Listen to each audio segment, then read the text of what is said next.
First-time home buyers Joe and Susie, whose names have been changed to protect the innocent, were about to lose their $10,000 escrow deposit when their loan application was denied solely because of the timing of the notice of cancellation of contract that they provided to the seller.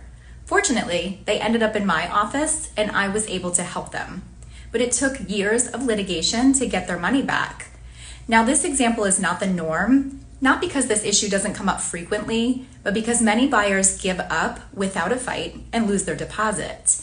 In some instances, that's the smart choice because the buyers have no other grounds to cancel the deal.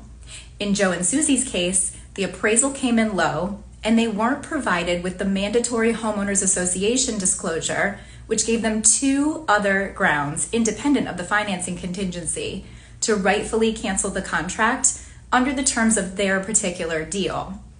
If you tuned in last week, you heard about how important it is not only to track the critical dates under the contract, but to know what the consequences are for missing a deadline.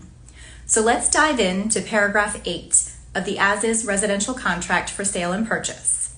First, it requires that the buyer make a formal application for financing within a set time frame and states that the failure to use good faith and diligent effort to obtain a timely loan approval is considered a default under the terms of the contract. That means you can't ignore the lender's request for documentation about your income and then expect to rely on their denial of your loan as an out under the contract.